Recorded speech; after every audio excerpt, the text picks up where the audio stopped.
Hey, this video I want to talk about I think, therefore I am. So, belief is something that is so important. For those of you who are in Singapore, there's a school called Anglo Chinese School. There was the Anglo Chinese School International, there was Anglo Chinese School Independent, there was Anglo Chinese School Barker Road, and like at various times, uh, like in Singapore, sometimes even in Malaysia, because they know. I mean, if they come over to Singapore often, and I believe there's also branches over there, and they know that people from Anglo Chinese school just have a certain behavior. Over the years, I think this got diluted because of the way the school started accepting students, but nonetheless, there are certain personality traits that make ACS boys or Acs-ians so identifiable. So it's funny because like back then in high school, I never really fit in. As you know, or rather as I now know, okay, I have ADHD and Asperger's, and that could have been the reason why I didn't fit in so well at the time.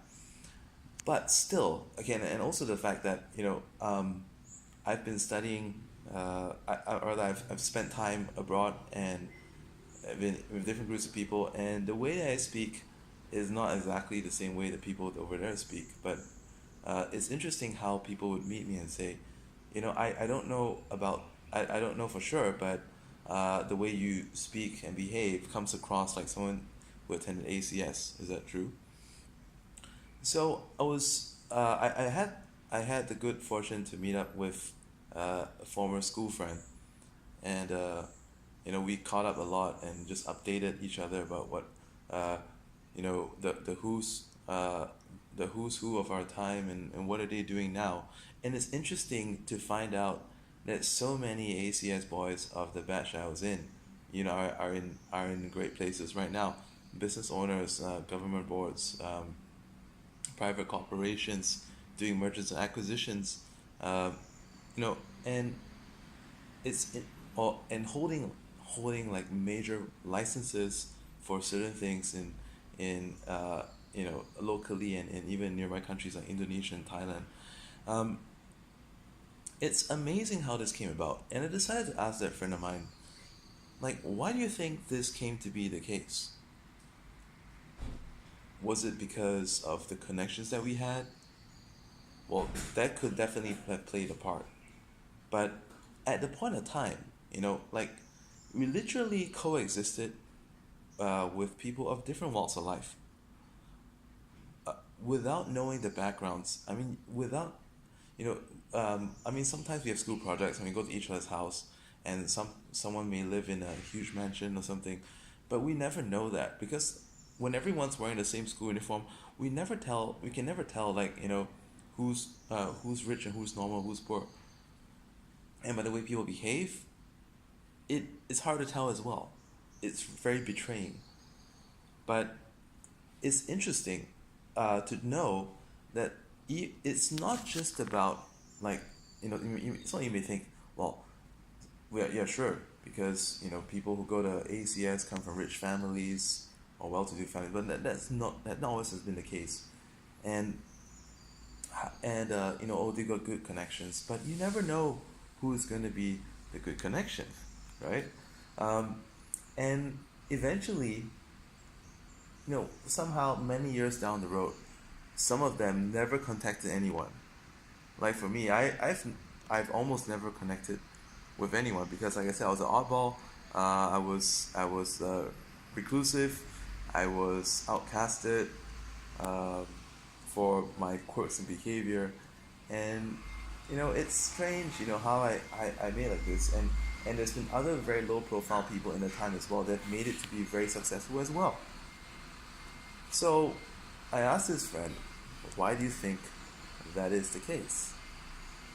And he said it could be because of belief. The belief that, we were going to be something because we are from ACS, because we are Axiom. We were going to be something. Uh, I suppose it also made a difference that, like, how our principal at the time and the various teachers in the school, I remember Mr. Ying, old guy, white hair, very funny, very, very staunch in his beliefs. he liked to flash us slideshows of the who's who in Singapore government, and he highlighted to us like how the ACS boys, how is it the RI boys were controlling certain things, but when it came to money and the things that really mattered, it was the ACS boys. Um, and I think that kind of created, I mean, all these things, all that pride, it created some kind of a belief, a kind of a self-worth. So what I'm trying to tell you over here is not to say that, if you didn't go to this school, uh, well, too bad. I'm not trying to say that. And but by the way, it is very important where you send your kids to school, because like,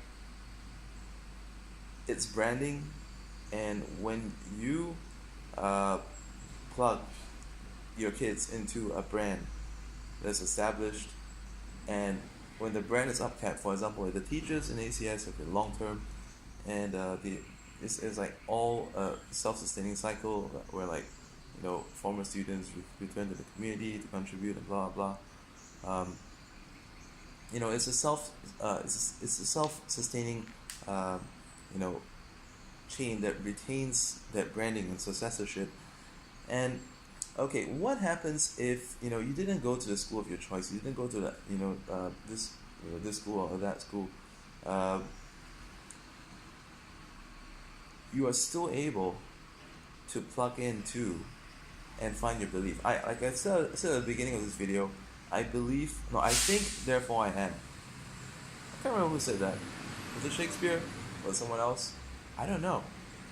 Okay, I can't remember. I know it's a very popular statement. Okay, but I also posted on my Facebook profile, like yesterday, a statement that said, if you can see it in your mind's eye, then you can do it. You are cut out for the things that you believe you're cut out for. But when you don't feel that you're cut out for something, you probably aren't. So the key is that, everyone has the right to dream. Everyone has the right to become successful. It's not something that you have to earn. There are exercises that you can do. I've got 2 videos on creative visualization in this video channel on YouTube that you can check out. And that can certainly help you determine the things that you want. And in the process of doing so, sometimes you may feel that, well, yeah, it would be good to have this, it would be good to do that, but maybe that's not for me. But, well, why would you think it's not for you? Why would you think, if you have a certain doubt, I've also mentioned how you can clear that doubt, and I'll be making more videos on how you can clear these doubts through affirmations. And by doing that, you can truly become the person that you see in your mind.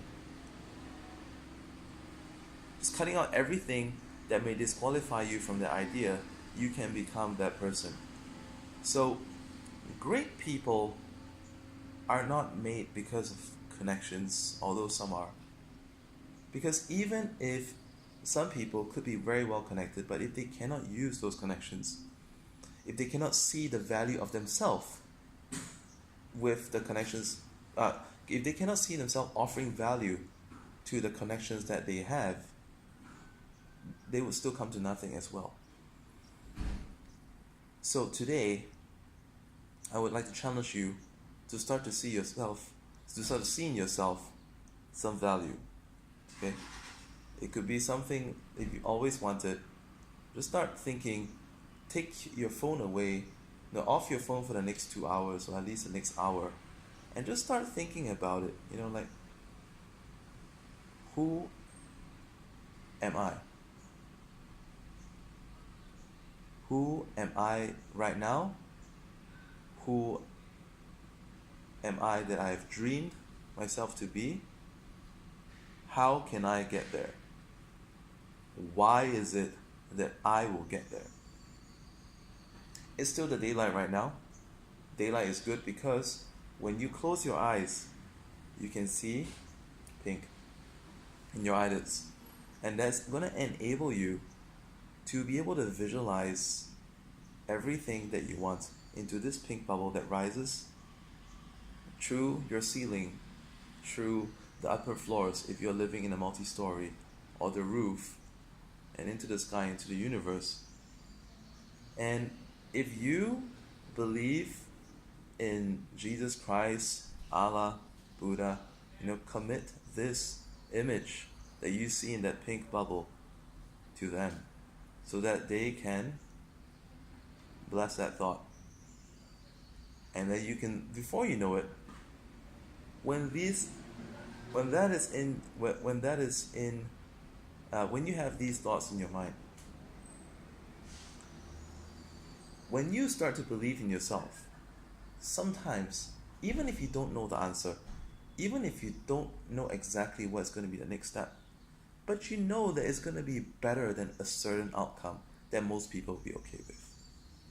And that is belief for you, my friends. Bye for now.